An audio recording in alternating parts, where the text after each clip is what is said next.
जर ज्या दिवशी 11 तारखेला हा गुन्हा मर्डरचा नोंद झाला त्या दिवशी हा आरोपी जो काल शरण आला आहे तो उज्जैनहून परळीकडे जात होता, म्हणजे 12 तारखेला तो परळीत होता आणि माझी 11 तारखेला ज्या दिवशी खंडणीचा गुन्हा 11 तारखेला झाला आणि मर्डरचा 9 तारखेला झाला, मर्डरचा गुन्हा 9 तारखेला झाला, 10 तारखेला 11 तारखेला मी अमित भाई शहांची भेट घेतली आणि 11 तारखेला खंडणीचा गुन्हा झाला. तर खंडणीचा गुन्हा ज्या दिवशी झाला त्या दिवशी हा आरोपी परळीतच होता आणि त्याच्यानंतर 12 तारखेला जिम्मेदारीने सांगतो पोलीस यंत्रणा का झाकवती म्हणजे का लपवते का माहीत नाही आहे, पण 12 तारखेला मला असं कळतंय की पोलीस यंत्रणेची ह्या आरोपीची भेट झाली ज्या नेत्यांसोबत हे काम करतात त्या नेत्यांच्या ऑफिसला.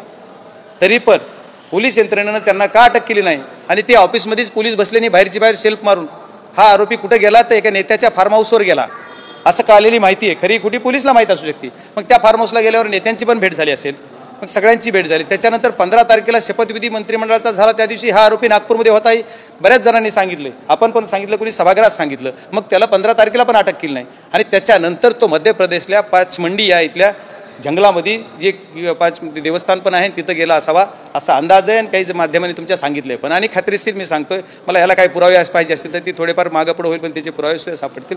पचमंडीहून तो आरोपी पुण्यात आला, पुण्याहून तो आरोपी गोव्याला गेला, गोव्याहून कर्नाटक पुण्यात येतो. मग ज्यावेळेस पचमंडीहून पुण्यात गेला त्यावेळेस कुठं राहिला, मग ह्या पोलिसाला कळालं नाही का? त्याच्यानंतर तो गोव्याला गेला तरी कोणाला कळालं नाही का? गोव्यातून कर्नाटकातून पुण्यात आला तरी कोणाला कळलं नाही का? आणि ही पोलीस यंत्रणा काय करत होती?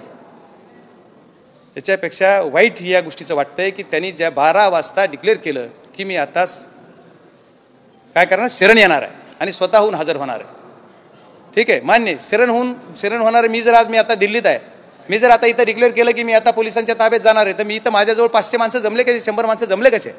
म्हणजे याचा अर्थ या 100 माणसांना सुद्धा माहीत होतं की ते कुठं आहे आणि कुठं फिरतोय. मग तो 22 दिवस का हजर झाला नाही हे संशयाचा मार्ग याच्यातून निघला पाहिजे. याच्यात आम्हाला संशय येतो की हा आरोपी कुणाकुणाच्या संपर्कात होता हे पण पोलीस यंत्रणेने काढलं पाहिजे.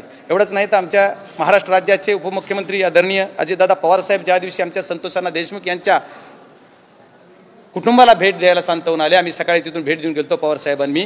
त्याच्यानंतर ज्या दिवशी ते आले, शनिवारी 16 तारीख होती बहुतेक, 16 तारखेला शनिवारी, त्या दिवशी त्यांच्या ताफ्यामध्ये असणारी गाडी जी होती त्याच गाडीमध्ये हा आरोपी तिथं जाऊन सलेंडर होतोय. याचा अर्थ काय? त्या दौऱ्यामध्ये तिथं मस्साजोगला ही गाडी अवेलेबल होती आणि तीच गाडी त्याच गाडीमध्ये हा आरोपी बसून तिथं जाऊन शरणागती देतोय. आणि त्या ज्या गाडीच्या मालक, आता गाडी कुणाच्या नावावर रिसर्च केलं नाही मी, पण ती ज्या गाडी जो मालक जी गाडी वापरतोय त्यालाच तुमच्या मीडियाने विचारलं ही गाडी ह्या गाडीत आला का? ते मला नाही आला. अरे ही गाडी तुझीच आहे, तोच तिथं होता, तो सुद्धा तिथं होता. मग याला सुद्धा सह आरोपी करणार का? जर कुणी यांनी जर पळवीला मागे केला असेल तर ही गाडी तिथं होते, या आरोपीला ह्याला सुद्धा सह आरोपी केला पाहिजे. आज माझ्या केस तालुक्यातले बरेच लोक यांच्या संपर्कात नसणारे सुद्धा फरार आहेत. मग यांना आणखी आरोपी काय केलं नाही? मग ह्या आरोपीने एवढ्या दिवस एवढं फिरत राहून एवढं चक्र, एवढं कोण कोण याच्या संबंधित होतं, कोण कोण याच्या ताब्यात होतं, कुणाकुणाच्या संपर्कात होता हे आणखी कळालं नाही. आणि मला एक म्हणायचं की एवढ्या दिवस मग पोलिसांचं किती कर्तव्यदक्ष, आमच्या मुंबई पोलिसांचा, महाराष्ट्र पोलिसांचा माझ्या लहानपणापासून मला अभिमान वाटतोय. एवढे चांगले पोलीस असताना यांच्यावर कोण दबाव टाकतंय की पोलिसांना ही का आरोपी पकडता आला नाही? एवढंच नाही, CID कडे तपास दिला, CIDची यंत्रणा सगळी याच्यामध्येच आहे. मग CIDचे ज्या तपास यंत्रणा काम करतायत त्यांचं सुद्धा कौतुक केलं पाहिजे, पोलीस यंत्रणेचं कौतुक केलं पाहिजे. पण जो आरोपी शरण येतोय तुम्हाला सापडत नाही, तुमच्या पुण्यातच फिरतोय. माझा दुसरा प्रश्न असा आहे प्रशासनाला आपल्या माध्यमातून, या आरोपी ज्या गाडीतून आला, जिथे व्हिडिओ शूट झाला, ज्या ठिकाणी व्हिडिओ शूट झाला, व्हिडिओ संपताना बघा तो आरोपी कसा वागतो. मग तिथं जी आरोपी तो जिथं होता ते कुठं होता, कुणाच्या घरात होता आणि त्याची तपासणी तुम्ही करणार का? त्या घराची तपासणी का करणार नाही की ज्या घरामध्ये तो आरोपी होता त्या आरोपीला तिथं ते घर कुणाचं होतं त्यांना तपासलं पाहिजे. मग ज्यांच्या घरात आरोपी आहे त्याच संघटनेचे लोक काय आंदोलनात ते म्हणजे आमच्या विरोधात आंदोलन करण्यासाठी पाठिंबा देतात. मग यांच्याशी काय संबंध आहे यांचा? हे खंडणीखोर जे सगळे आहेत त्या खंडणीखोरांचा संबंध कुठं कुठं जुळतोय हे सुद्धा बघितलं पाहिजे. आणि मग ह्या आरोपीची चौकशी, गाडीत एवढे दिवस त्या आरोपीसोबत कोण होतं? एकटा आरोपी ड्रायव्हिंग करत होता का? याच्यासोबत कोण होतं याचा तपास झाला पाहिजे. पहिल्या दिवसापासून आरोपीवर गुन्हा 11 तारखेला झाला तेव्हापासून त्यांनी शरण येईपर्यंत त्याच्यासोबत कोण कोण आलं, कोण कोण होतं, पोलीस त्यांचा गार्ड कधी सोडलं, त्यानं कधी सोडलं, कुठं सोडलं आणि शेवट शरण येईपर्यंत सोबत कोण होते, एवढे लोक कसे आले, मग यांना कोणी सांगितलं? बरं ठीक आहे, जाऊ देत, एवढं झालं तरी आम्ही मान्य करू. तुम्ही आता परत केजला येत आहे, केजचं कोर्ट संध्याकाळी चालू केलं तुम्ही सगळे यंत्रणेनं सांगून हे करून कोर्ट तुम्हाला प्रेझेंट करायचं कोर्टामध्ये. तर त्या दिवशी सुद्धा पुण्याहून केजपर्यंत येऊनचा जो अंतर आहे, कुठून येत होते, काय लाईव्ह देत होते का CID म्हणजे आमची कुणा कसं होत होतं की कसं कळत होतं की ज्यावेळेस आरोपी केजला यायचे त्यावेळेस दहशत निर्माण करायचा प्रयत्न केला, तिथं पोलीस बळाचा वापर करावा लागला SP साहेबांना, आणि तिथं पोलीस बळ वापरावं लागलं. तिथं जवळ 1500 लोक आणि बाहेरच्या गाड्या म्हणजे फार काय काय करून एवढे पोरं तिथं आले. त्याचं कारण काय? आता आरोपी म्हणून आले, कोर्टात देतील. तुम्ही एवढ्या मोठेपणानं जर शरण आलाय तर ठीक आहे ना, तुम्ही कायद्याचं पूर्ण पालन करायचं म्हणताय, तर मग असं का? जे तपास सुरू होता जेव्हा आरोपीवरती गुन्हा दाखल झाला त्या आरोपीला मदत करणारे लोकांवरती देखील कारवाई व्हावी का? झालीच पाहिजे. ज्या आरोपीवर गुन्हा झाला, मी आरोपी म्हणून जर माझ्यावर गुन्हा झाला तर मला जर कोणी मदत करायचं असेल तर त्याला सुद्धा मोकोका लावणार म्हणलेत ना मुख्यमंत्री साहेब. मुख्यमंत्री साहेब जर मोकोका लावता म्हणते तर मग यांना सगळे आले ना त्याच्यात, ही गँगवरच असणार ना सगळे, तर त्यांना सुद्धा झालाच पाहिजे. आणि जी सगळे लोक समर्थनासाठी आले तर कुठल्या एखाद्या नेतृत्वाचं समर्थन होतं, एखाद्या विजय मिरवणूक होती. आमचा माणूस जीवांशी मेलाय, त्याला तुम्ही टॉर्चर करू मारलंय आणि त्याच्यात तुम्ही आनंद उत्सव करताय कोर्टात आलेल्या तुमच्या माणसाचा. त्याच्यासाठी 1000 माणसं बोलवताय आणि तिथं येतात रात्री 11 वाजता 12 वाजेपर्यंत. तिथं आमच्या इथं पोलीस बळाचा वापर करावा लागतं. रात्री 12ला 1ला गाव शांत आहे, गावामध्ये अशांतता पसरायचं काम का केलं गेलं, हे सुद्धा माझा प्रश्न.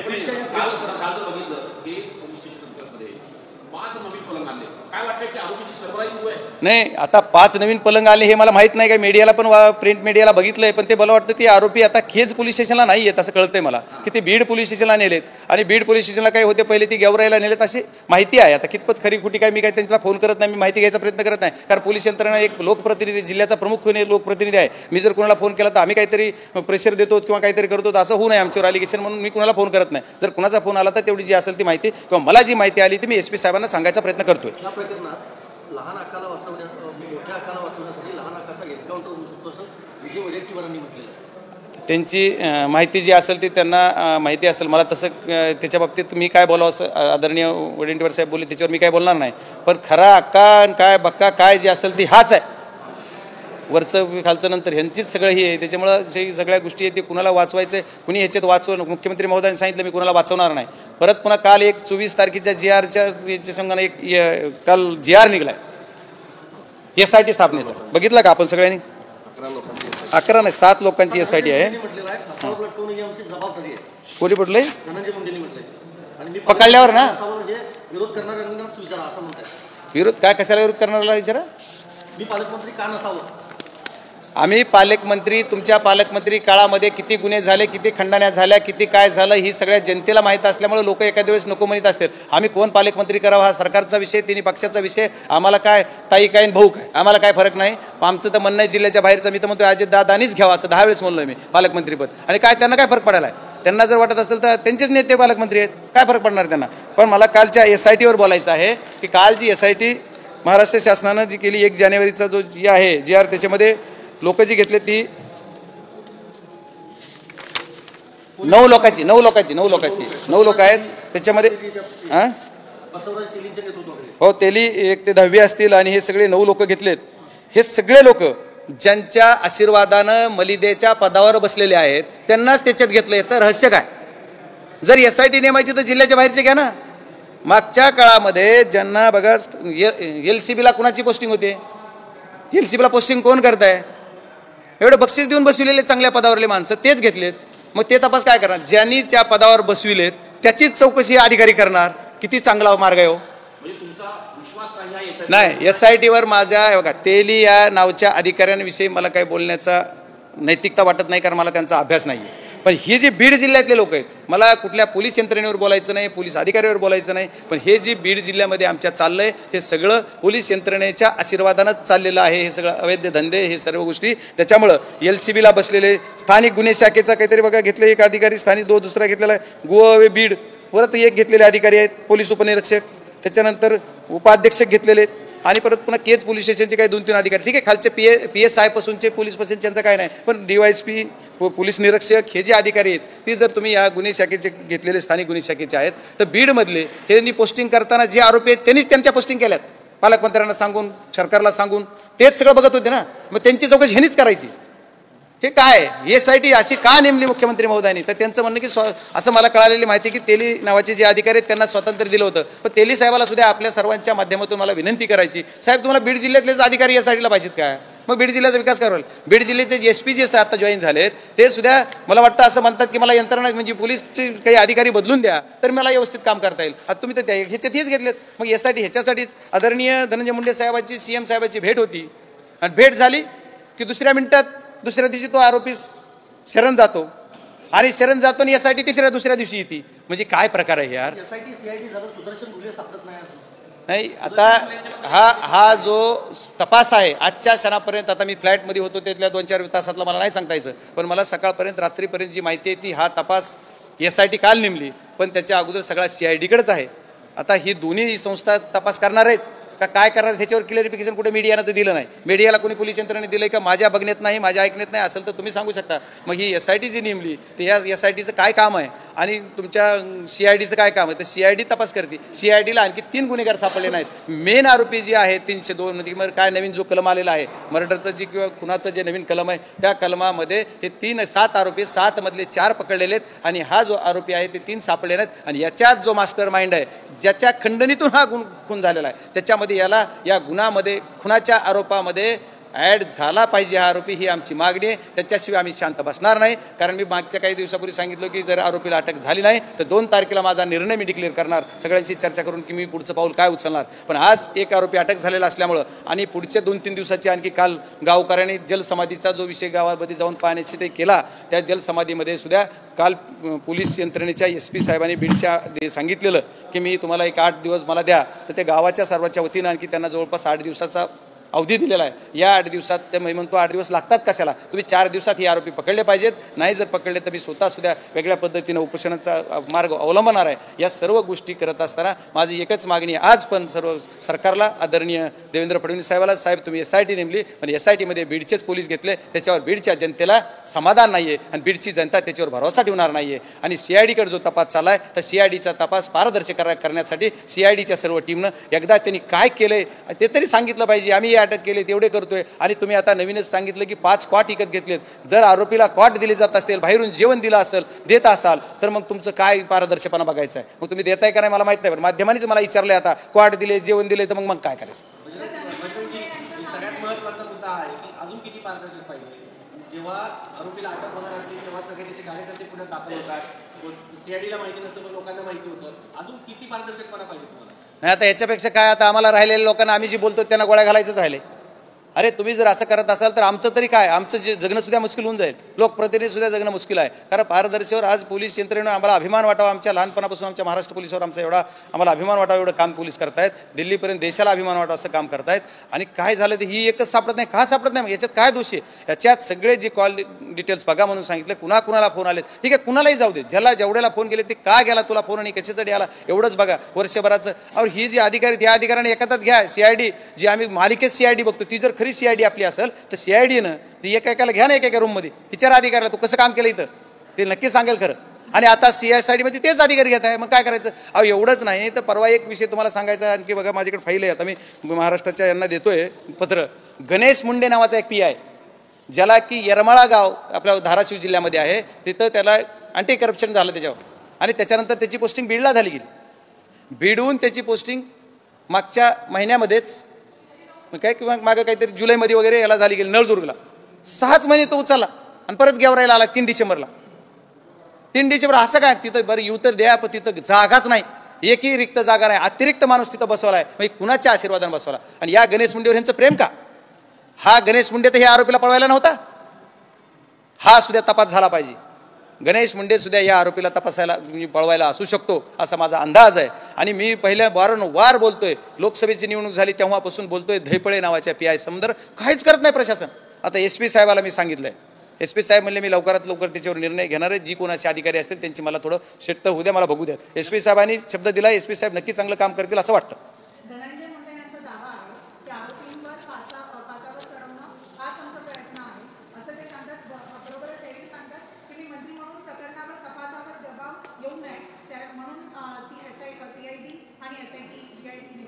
मग हा जो त्यांनी नेमली नाही, मुख्यमंत्री महोदयांनी नेमलेली आहे. मग हा आरोपी जो आज शरण आलेला आहे हा आरोपी तुम्हाला गुन्हा दाखल झाल्याच्या नंतर भेटला का नाही भेटला का. मग त्याचं काय झालं. आता तुम्ही सांगताय की आम्ही लवकर करणार, मग तुम्ही करा ना. आम्ही कुठं म्हणतो की तुम्ही मंत्री म्हणून चांगलं काम करा, तुम्ही चांगलं करा. आम्ही लोकांनी ॲक्सेप्ट केलंच ना तुम्हाला. मागचे 5 वर्ष बीड जिल्ह्यानं कौतुक केलंय, माझे सहित तुमच्या सगळ्यांना उदं केलेलं आहे सगळे, असं कुठं नाही म्हणतो आम्ही. मग तुम्ही त्या पद्धतीने जर काम केलं असतं तर बीड जिल्ह्यातल्या दहशत आहे, आज घाबरतात प्रत्येक जण. तुम्ही सांगा, आज दमानिया ताईंनी पण त्या दिवशी सांगितलं की मला एवढे मेसेजेस येतात, एवढे लोक बोलतात, पण माझं नाव पडू देऊ नका म्हणतात. म्हणजे याचा अर्थ काय? कुणालाही तुम्ही अजितदादाला सुद्धा 100 निवेदन गेले असतील, 100 मेसेज गेले असतील, मुख्यमंत्र्याला 1000 गेले असतील.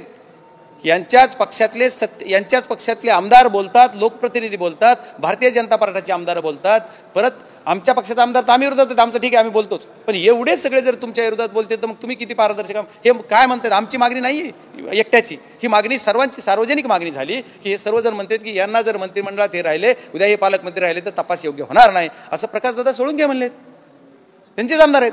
बरं, त्याच्यानंतर ही दोन्ही भाजपचे आमदार म्हणले, सुरेश धसना दररोज बोलतायत, आम्ही विरोधी पक्षाचे म्हणून आम्ही बोलतोय, असं नाही तर सत्तेतले आदरणीय फडणवीस साहेबांच्या अतिजवळचे आहेत. फक्त भेटाय कोण गेलं नाही तिथं, त्या सांत्वनपूर तुम्ही पालकमंत्री मंत्री आहात, मंत्री म्हणून तुम्ही भेटायच गेला नाही तिथं, सांत्वन करा. फक्त आमचा माणूस आहे याच्यासाठी तुम्ही सांत्वन करत नाहीत का? तुम्ही सांत्वनला का गेला नाही?